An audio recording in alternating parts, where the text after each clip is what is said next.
Já imaginou um lugar onde tudo pode coexistir em perfeita harmonia? De 5 a 9 de dezembro de 2022. Aprenda uns com os outros em vários diálogos transnacionais. Para juntos alcançarmos um planeta regenerado, é preciso que todos reflitam sobre a importância de se ter comportamentos e ações equilibradas para um mundo melhor. O Festival Conhecendo os ODS Latin América. Separe um espaço livre para você aprender com os maiores líderes do mercado. Em uma imersão transformadora que nasce através dos 5 P's para o desenvolvimento sustentável, pessoas, prosperidade, planeta, parcerias, paz. Participe e permita-se a trocar ideias inovadoras em busca de um planeta equilibrado. Olá, sejam todas e todos muito bem-vindas, bem-vindos aqui no nosso Festival dos ODS, no painel Pessoas. Hoje estamos aqui com a Andréia Clemente e com a Leda Beiger. Eu vou fazer uma breve apresentação antes da gente começar aqui, das duas expositoras, mas antes quero agradecer a participação de vocês. Sejam todas muito bem-vindas. Andréia Clemente, então começando por ela. A Andréia Clemente, ela é VP de RH da Whirlpool para a América Latina. Há 18 anos na Whirlpool, passou por diversas áreas da companhia, nos setores de logísticas e vendas, e é vice-presidente de RH desde 2018. Graduada em Administração de Empresas, com habilitação em Comércio Exterior pela Universidade Mackenzie, com pós-graduação em Business Administration pela INSPER e MBA em Gestão de Negócios e Operações pela FGV. Iniciou na empresa em 2004 na área de logística, onde atuou em diversas frentes, passou por administração comercial e desde 2010 faz parte de RH. Muito obrigada pela sua participação. Apresentando agora a Leda Beiger, que é diretora executiva do Instituto Consulado da Mulher, tem sob sua responsabilidade a implementação de programas de geração de renda com reconhecimento de impacto social, inclusão social e ascensão econômica de mulheres em vulnerabilidade, abrangendo todo o território nacional. É administradora de empresas, especialista em gestão de recursos humanos com mais de 20 anos de experiência, atuando em empresas de grande porte em diversas áreas, especialmente relacionadas à inovação e recursos humanos. Foi presidente do Conselho Municipal dos Direitos da Mulher de Joinville, integrou o Conselho Consultivo da Rede de Mulheres Brasileiras Líderes pela Sustentabilidade, iniciativa do Ministério do Meio Ambiente. Então, hoje aqui nós vamos introduzir, né, esse bate-papo aqui sobre pessoas, mas dentro dessa temática, e eu quero já começar aqui convidando você, Andréia, para fazer uma breve apresentação, a sua exposição, fique à vontade, e vai ser um bate-papo fluido, e a ideia é que vocês aí vão apresentando as temáticas em comum entre vocês. Fiquem à vontade. Olá a todas e todos, é um prazer estar aqui com vocês hoje. Daniele, muito obrigada pela introdução, pela apresentação. Prazer estar aqui com a minha grande parceira Leda. A gente tem uma longa história e caminhada aí em conjunto, em parceria. Com certeza vamos poder compartilhar muita coisa por aqui. Como você estava falando no início aqui da apresentação, eu tenho 18 anos de companhia, mais de 25 anos de carreira. Antes de chegar aqui na área de recursos humanos e ir assumindo responsabilidades até ter essa responsabilidade de América Latina, eu passei pelo negócio e sempre tive esse olhar muito atento e direcionado às nossas pessoas, né? O que como RH, chamou a atenção aqui anteriormente. E aí a gente acabou praticando algo que é parte da nossa filosofia, que é a carreira multifuncional, né, que dá a oportunidade aí de complementar experiências, vivências, desafios. Então, venho tendo aí há cerca de 12 anos esse grande privilégio, que é liderar áreas dentro do RH e, mais recentemente, desde 2018, o RH como um todo para a América Latina, que para nós é uma região bastante grande, diversa, somos quase 50 países, então é a diversidade na prática de culturas, de línguas, de maturidades políticas, econômicas, enfim, e todos os desafios de cada um desses países aí perante os nossos negócios e os nossos processos. Faço parte também, de alguma maneira, aí do Consulado da Mulher, primeiro como conselheira e depois mais diretamente aí ajudando a Leda na presidência do conselho, né? Então, a Leda vai falar um pouquinho. Tenho muito orgulho, acho que é um privilégio, na verdade, ter essa oportunidade de trabalhar pertinho do Consulado da Mulher. É um privilégio para mim trabalhar e liderar o RH. Eu acredito muito no RH, que é ponte entre o negócio e as pessoas, e é dessa maneira que a gente busca construir todos os dias aí a nossa contribuição para o negócio. Ideia, eu acho muito incrível, assim, não só todo o papel, toda a trajetória, a sua carreira, tudo que foi apresentado de currículo, mas eu também queria ressaltar esse ponto da voluntariedade, porque você é presidente do Consulado da Mulher, não por um escopo do seu cargo, mas porque voluntariamente você tem adesão, aderência com a causa. E para mim é uma honra estar aqui dividindo esse espaço com você, esse espaço de fala. A gente já tem conversado do quanto você me inspira. Tem algumas coisas similares na nossa trajetória, porque a minha formação, a minha área de origem também é o RH, né? E isso, para mim, hoje assim, um momento de honra poder estar nesse palco, dividindo o espaço contigo e falando de pessoas, né? Para mim, não podia ser um tema diferente, porque tudo que a gente fala na companhia, em termos de resultado, responsabilidades, sustentabilidade, cuidado com o planeta, todas as coisas pelas quais a gente perpassa nos Objetivos de Desenvolvimento Sustentável e na nossa Agenda 2030, eles têm uma origem única, que são as pessoas. Então, esse olhar que a gente soma para as pessoas, e isso é uma coisa muito relevante, porque acho que a empresa entendeu já há muito tempo mesmo, que nós não somos, nenhum de nós é uma ilha. Hoje a gente está falando muito, e a proposta desse evento e das últimas discussões dos ODS é justamente não deixar ninguém para trás. Então, você traz uma coisa muito importante da inclusão, da diversidade, de como a empresa olha isso para dentro, com as suas pessoas, com as práticas de carreira, com o olhar para a equidade das mulheres, os grupos, focos grupos e todas as coisas que você vai trazer. E, por sua vez, o Consulado da Mulher, que eu tenho realmente a honra de poder estar à frente nesses últimos anos aí acompanhando, ele foi uma iniciativa muito visionária da Whirlpool. Quando a companhia iniciou esse projeto, há 20 anos atrás, em 2002, era um projeto, né? Hoje não é mais projeto, é uma iniciativa consistente, é uma das prioridades da companhia. Então, a gente começou a falar em equidade de gênero, em empoderamento das mulheres. Hoje a gente traz isso muito claro no Objetivo de Desenvolvimento Sustentável número 5, a gente está falando, né, de igualdade de gênero, mas a companhia já falava há 20 anos atrás. Então, o nosso trabalho começou naquele momento, em 2002, a gente tem aí 20 anos de trajetória, sempre aprendendo com a comunidade, aprendendo com a sociedade e contando com o engajamento de voluntários. É uma das coisas que eu me orgulho muito, e de novo eu volto ao ponto, quando a gente fala de não deixar ninguém de fora, eu acho que o nosso papel enquanto executivas, enquanto pessoas aqui que estamos participando desses fóruns e dessas discussões para transformar o mundo, o nosso papel é também engajar os outros, é assumir a nossa responsabilidade concreta nesse processo, né?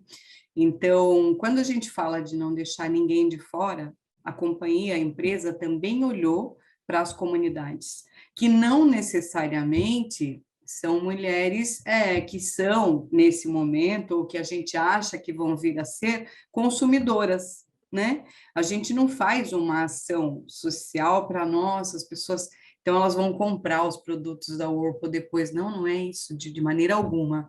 Então, é legitimamente um movimento de empoderamento das mulheres, de trazer as mulheres para o jogo, e o que a gente trabalha mais forte é o empreendedorismo feminino, depois eu vou falar um pouco mais sobre isso, mas o que nós entendemos, assim, uma mulher, uma pessoa que tem renda, ela tem liberdade de escolha, ela consegue ter acesso à educação, à saúde, ao conforto, a uma condição de vida melhor, né? A renda é uma condição primordial. Então, a gente trabalha isso, a nossa missão, os indicadores, por onde que a gente é medido, é o quanto que está aumentando a renda das pessoas que a gente apoia. Mas muito além desses indicadores, ainda tive uma reunião hoje mais cedo com a minha equipe e a gente falava disso, assim, tem um número, no final do ano eu vou apresentar quanto que foi, isso é um número muito satisfatório, muito bacana de ver, mas tem a pessoa que está por trás, e a gente está aqui para falar de pessoas. Então, no Consulado da Mulher, a gente fala, sim, de finanças, a gente fala de marketing, a gente fala de precificação, a gente fala de formalização, como que essas empreendedoras vão se formalizar para poder crescer, gerar renda e melhorar a condição da sua família, mas na essência, no frigir dos ovos, o que nos diferencia é falar de gente, é olhar no olho delas, é entender não só a realidade dela, mas todo o contexto que ela está inserida. Então, a gente fala, assim, de gênero, de empoderamento feminino, qual é o papel da mulher na sociedade.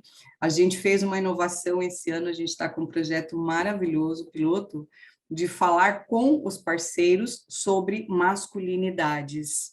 Então, o que é divisão de tarefas? O que é violência de gênero? O que é violência doméstica? Não adianta eu falar só com as mulheres, eu não posso deixar ninguém de fora, eu tenho que trazer todo mundo. Então, a gente falou também com os parceiros, está fazendo essa turma com os homens. Nossa prioridade são as mulheres, por razões óbvias, para dar condições de igualdade, mas a gente não pode deixar os parceiros de fora. Então, a gente fala sobre masculinidades, a gente fala sobre gênero, a gente fala sobre comunicação não violenta, a gente cria espaços de confiança onde as pessoas possam se posicionar.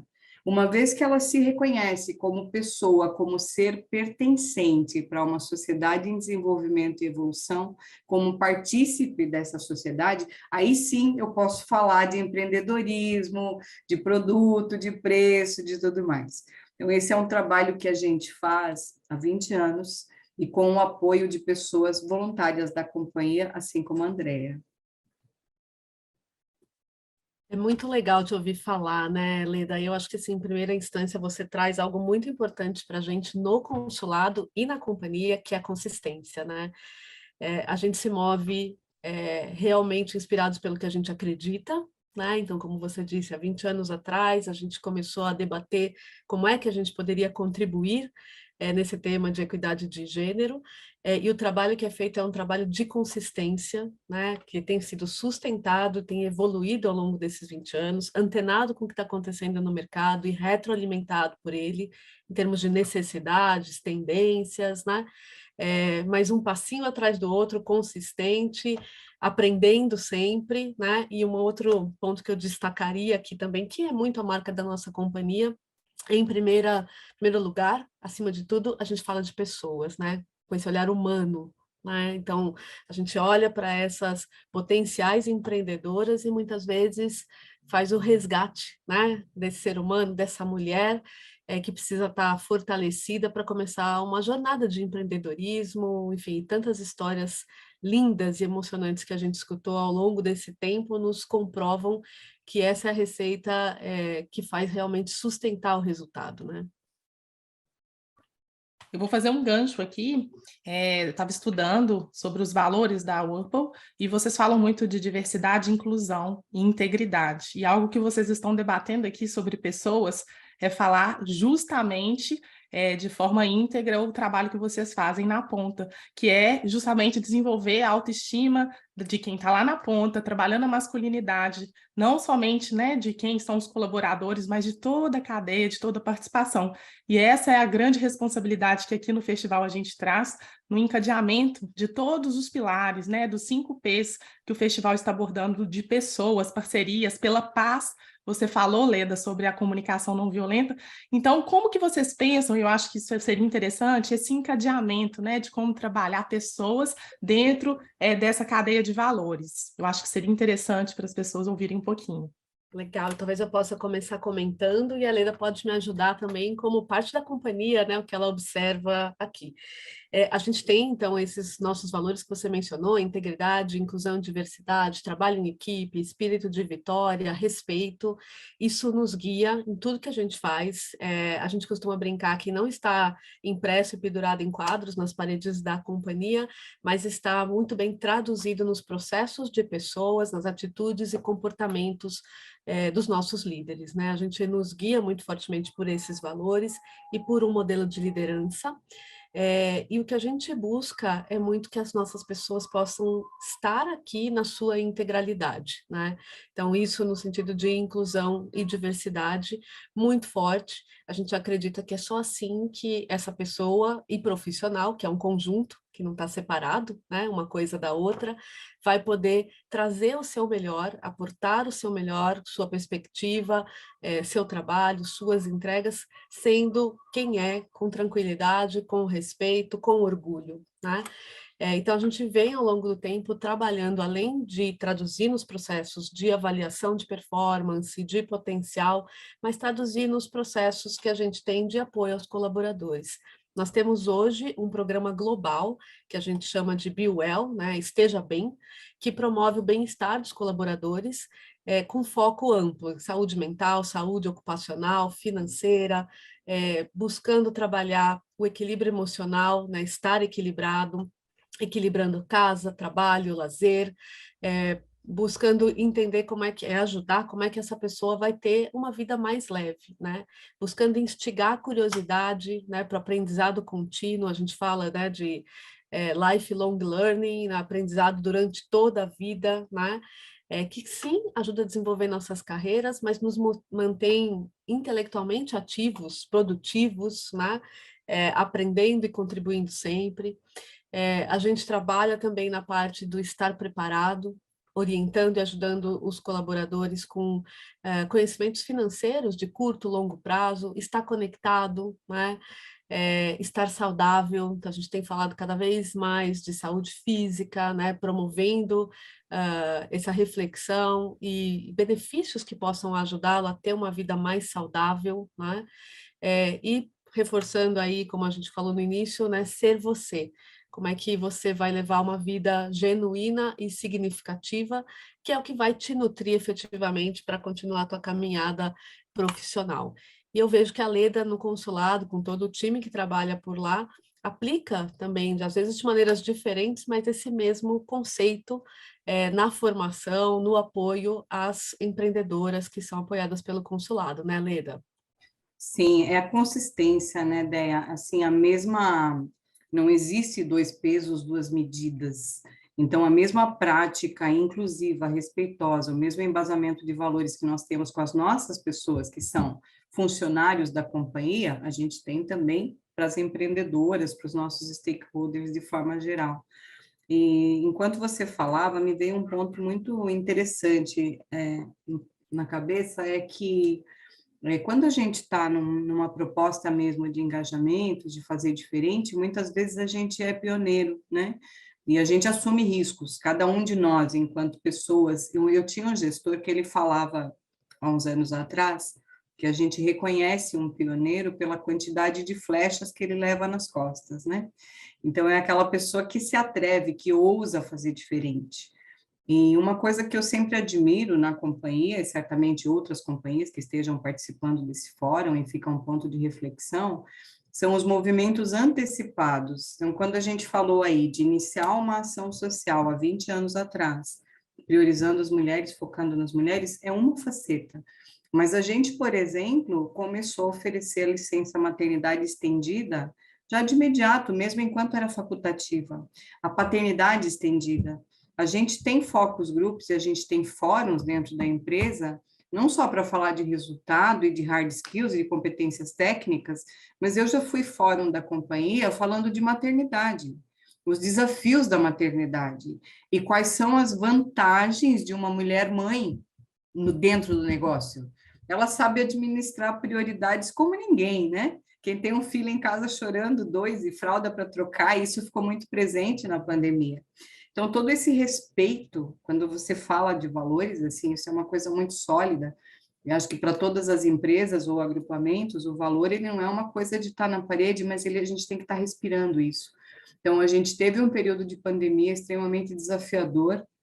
A companhia se antecipou com muitas ações de cuidado, de preservação da saúde das pessoas. No retorno, também houve um olhar cuidadoso para essas mulheres que são mães e que estavam com os filhos em casa. A flexibilidade, assim, eu fiz várias reuniões com a minha equipe, que as meninas, as mãezinhas, estavam todas com o filhinho no colo ali, e está tudo bem, está tudo certo, é a vida. As pessoas são assim, e quando a gente fala de pessoas, de verdade, já ficou muito atrás aquele conceito de que a pessoa vem para o trabalho e os seus problemas e a sua vida pessoal ficam em casa. Isso não existe mais. Então, a companhia consegue olhar para isso, cada ser humano na sua individualidade, nos seus desafios. É óbvio que a gente precisa entregar resultados, é óbvio que uma empresa precisa ser lucrativa, inclusive para investir nas ações sociais e na sociedade, né? Mas olhar para a pessoa com respeito, com base nos valores. Quando a gente fala em inclusão e diversidade, de verdade, isso é para todos, não é só para quem performa de uma determinada maneira ou para quem tem uma determinada condição, né? Então, a gente tem hoje uma flexibilidade que, muito antes, quando eu falo isso de, assim, existe a lei, existem as cotas, existem políticas públicas que têm o objetivo de ajustar deficiências e desequilíbrios sociais.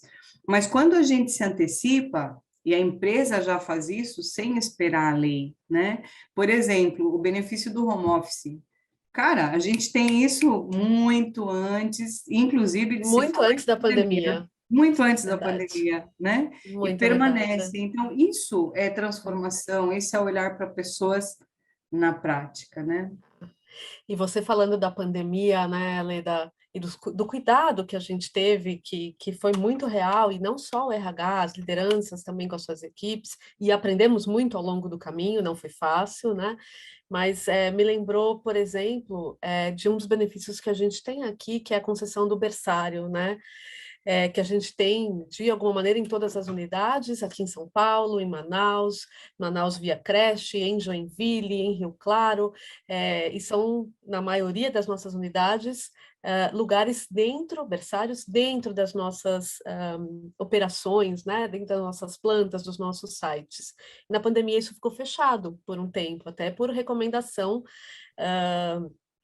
enfim, de saúde e tudo mais. Mas nosso cuidado, nossa preocupação para garantir que aquelas crianças, né, que dependendo do site chegam até 24 meses, estavam sendo bem apoiadas, bem amparadas, bem alimentadas, foi, por exemplo, enviar para casa de cada criança ao longo do tempo que o berçário ficou fechado, né? E não foram poucos meses, foi muito tempo, a alimentação do dia, né? O café, o almoço, o lanche, o jantar, né? Para cada uma das crianças que receberia isso estando no nosso berçário, né? Então, o cuidado, ele tá, o toque humano, né? Tá revelado nos detalhes, né? Quando a gente fala de diversidade e inclusão, a gente tem buscado aprender e expandir sempre, né? O berçário começou a ser concedido para mulheres, né? A gente já está fazendo aqui em São Paulo esse piloto para concessão para crianças, né? De mães, pais, casais homoafetivos, enfim. A gente vai, como eu comentei, né? Antenados aí à evolução da sociedade, as tendências, a realidade, as necessidades mudando, expandindo, e para a gente isso que é cuidar dos nossos colaboradores, né? São alguns exemplos. Outro ponto importante, e a gente tem ouvido isso muito em outros painéis, é sobre esse ser integral, sistêmico que somos, que não dá apenas para a gente nos olharmos como apenas seres profissionais, mas dentro de todos os pilares, né? E vocês trouxeram isso muito bem, eu acho que vocês estão sendo uma das empresas pioneiras, né? Dentro das práticas, dos benefícios, das ações de enxergar o colaborador como uma pessoa dentro da sua totalidade. E como vocês enxergam isso agora, a gente olhando para essa quarta revolução industrial, se é assim que pode se falar, mas principalmente depois da pandemia? Eu quero aproveitar esse gancho e fazer uma provocação para a Andrea, porque eu adoro esse tema, e ouvir ela falar quando a gente fala do ser integral e todas as facetas da sociedade, né? Uma das iniciativas que mais me orgulha e que tem a participação das pessoas, independente se tem um líder que está puxando ou não, é um movimento genuíno, democrático, por assim dizer, que as pessoas se voluntariam, participam e trazem temas relevantes para discussão, são focus groups que a gente tem na companhia. Então, e quando eu falava do tema, por exemplo, maternidade, né? Foi um tema trazido por um focus group que a gente chama Women's Network, ou Rede de Mulheres. Então, esse espaço democrático para as mulheres se voluntariarem, de levantarem a mão e falar, eu quero falar disso, eu quero falar do papel da mulher, eu quero falar porque que no cargo X tem menos mulheres do que no cargo Y. Esse espaço ele é assegurado, um espaço de confiança, onde as pessoas conseguem participar e colocar sua voz. Então, a gente tem grupos para participação de mulheres, que está super relacionado também com os ODS. A gente tem grupo para tratar de questões raciais também, que é o grupo Focus, a diversidade nesse aspecto, e a gente traz temas específicos sobre isso, né? Então, fala um pouquinho, Deia. Isso é um assunto, assim, muito excitante, porque eu entendo que não é uma coisa que requer das empresas que queiram fazer igual, ou se inspirar nisso, não vou dizer fazer igual, mas fazer movimentos participativos de pertencimento e de trazer mais pessoas, não requer assim um investimento muito grande, requer mais vontade e abertura, espaços de abertura que eles se autorregulam, para as pessoas poderem ter essa participação. Conta um pouquinho mais para a gente disso. Muito legal, Leda, obrigada. E sem dúvida, não requer um esforço de acompanhamento, de apoio, de patrocínio, mas vem de baixo para cima as necessidades e, na verdade, a ajuda para fazer acontecer.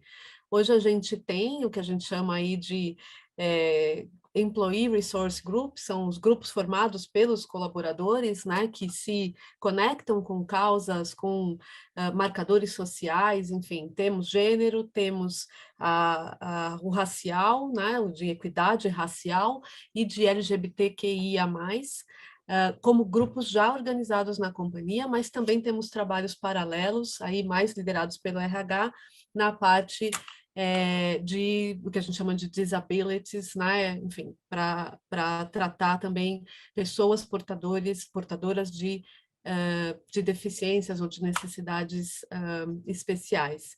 E dentro desses grupos, a gente já deve ter hoje mais de 300, 400 pessoas conectadas, né? É muito legal de ver que esses grupos eles estão interagindo entre si, né? Com essa interseccionalidade que muitas vezes realmente, né? Ultrapassa um ou outro marcador social, então conecta aí diversas lentes e perspectivas, né?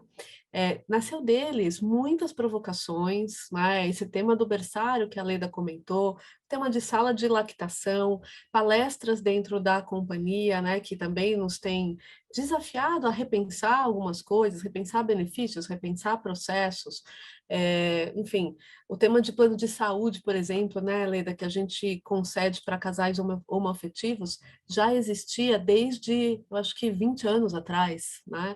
Então, mas nasceu lá atrás de provocações específicas de grupos que trouxeram a atenção, né, do RH, necessidades que a gente tinha. A gente fez recentemente um censo na companhia inteira, né? Companhia inteira a gente está falando de 12, 15 mil funcionários, dependendo da época do ano, da sazonalidade de produção, né? Enfim. E a gente teve um índice de participação muito relevante, né? Das pessoas contando as suas perspectivas, e aí estamos falando de líderes, times de mensalistas, times operacionais da produção. A gente teve quase 8 mil respostas, né? Que foram depois analisadas, compiladas aí e começaram a ser compartilhadas com lideranças, com esses grupos de trabalho, para que a gente possa seguir evoluindo, né? Eu acho que o recado aqui é essa participação coletiva que nos dá a capacidade de ter uma lente ampliada, né?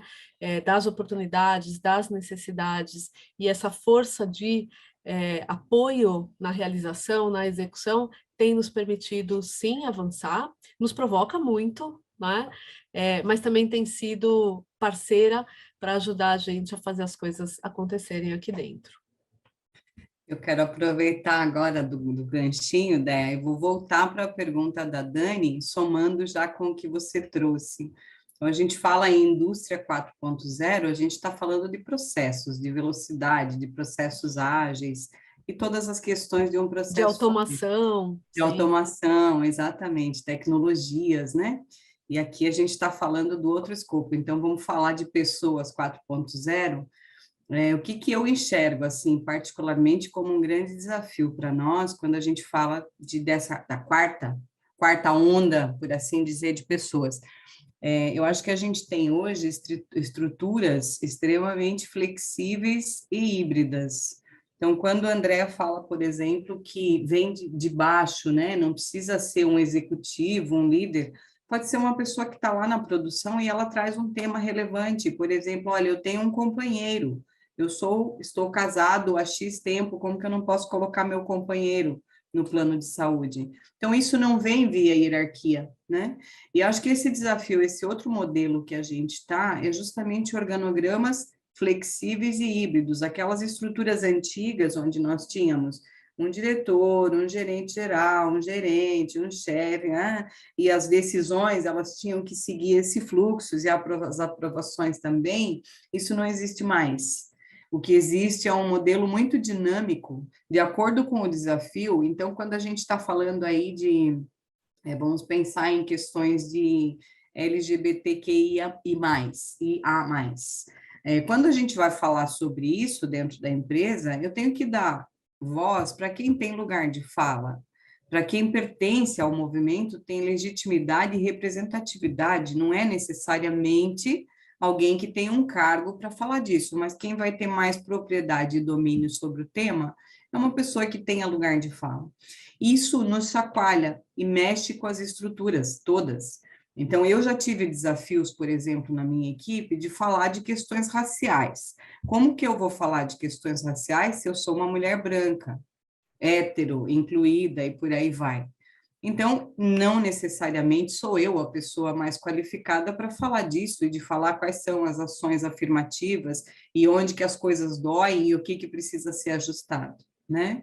Então, o desafio quando a gente fala, voltando à sua pergunta, o desafio de indústria 4.0, falando de pessoas, eu acho que é justamente essas estruturas organizacionais diferentes, onde a gente tem cargos, sim, por competência, trajetória profissional, carreira, formação. Então, a Andrea tem uma atribuição, está qualificada para isso, eu tenho uma, estou qualificada para isso, mas vai ter momentos em que alguém do meu time ou de outra área que está mais habilitado e qualificado para tratar de determinado tema vai assumir a liderança e a responsabilidade pela decisão, a accountability, né? Isso é muito desafiador para nós. Eu acho que traz cada vez mais esse desafio. O que é um líder? O líder é um servidor, é o cara que facilita para que as coisas aconteçam. Não é quem é o dono da verdade, quem domina, ou quem tem a obrigação de fazer tudo funcionar certinho. O líder é um facilitador, é um servidor para que as coisas fluam e para que ninguém seja deixado para trás. Para mim é isso, a indústria 4.0. Complementando assim rapidamente, além de tudo isso que você está colocando, né, Leda, eu acho que a quarta revolução industrial, na indústria 4.0 e, enfim, esses desafios novos demandam da gente, como organizações de RHs, de lideranças, né, que a gente tenha esse olhar atento para recapacitação, né, das nossas pessoas, para que elas não sejam deixadas de lado, né? Porque as competências que serão necessárias nesse novo formato, nessa nova organização tecnologicamente evoluída, né? Com muito mais automação e tudo mais, serão outras. As profissões, a gente fala muito disso, né? Que as profissões que vamos necessitar daqui 5 anos, talvez nem existam ainda hoje. Então, como fazer esse upskilling, né? Que é a capacitação contínua, a recapacitação, para que em todas as camadas, né, da pirâmide organizacional e social, né, as pessoas possam ter a oportunidade, né, enfim, de trabalhar, de estudar, de estar ali presente efetivamente no mundo produtivo né, do trabalho. Então, tem muita coisa sendo discutida, a gente faz parte de alguns movimentos, Movimento Brasil Digital e algumas coisas que começam a ser formatadas, e acho que isso, sem dúvida, precisa ser amplificado, além das organizações, mas como um projeto de país mesmo, né? Porque é algo que está acontecendo ao nosso redor, no mundo, né? A gente vê alguns países se posicionando fortemente, investindo nessa capacitação e se diferenciando, se posicionando como alternativas dentro do mundo, né? Para determinados conhecimentos, enfim. E a gente tem muita capacidade e condição no Brasil também para fazer essa evolução, para fazer esse posicionamento, mas precisa de articulação, né? E investimento, patrocínio, consistência, um pouco do que a gente vem falando aqui. Nossa, a gente já chegou aqui no final do nosso tempo, mas eu quero só deixar uma conclusão do que vocês falaram, alguns pontos iluminados, que eu acho muito importante aqui, pensando na Agenda 2030. Vocês trouxeram muito essa importância, né, do lifelong learning, da gente ter esse aprendizado ao longo da vida, de nós todos aqui deixando esse paralelo para todo mundo que está nos assistindo, não somente do aprendizado, mas da nossa reinvenção, da nossa recapacitação, e de entender que nada vai substituir dentro do quadro de pessoas a intuição, o coração, nós como seres humanos, né, dentro de toda a mudança, a transformação que há de existir aí, mas a gente enquanto ser humano, vamos nos reinventando aí. Muito obrigada, Andréia, muito obrigada, Leda. Foi uma satisfação imensa, vocês aqui contribuíram muito, principalmente trazendo esse norte, né, sobre essa agenda, essa pauta tão importante que somos nós, seres humanos, pessoas, e a nível local, a nível mundial. Muito obrigada. Muito obrigada, Dani, obrigada, Leda. Obrigada, Um prazer. Inês. O prazer foi meu. E só para fechar, eu queria fechar com a palavra que você trouxe no início, Deia, que é consistência. Então, a empresa especificamente precisa ter consistência, os organismos que têm a responsabilidade pela transformação, né? Quando a gente assume um compromisso, ele tem que perspassar todas as nossas ações. Então, da mesma maneira que a gente interage com os nossos públicos internos, interage com os nossos públicos externos, isso também tem a ver com ética, compliance, consistência, né? Começar uma ação e as ondas surgem, vêm e vão, e o contexto muda. Mas qual é o nosso valor base? As nossas ações estão em sintonia, em coerência com este valor que eu transmito para as pessoas e que eu tenho na parede? Então vamos em frente. É consistência, é um passinho de cada vez, né? E assim a gente consegue transformar de verdade e chegar nessa nova construção social que todos nós desejamos. Muito obrigada.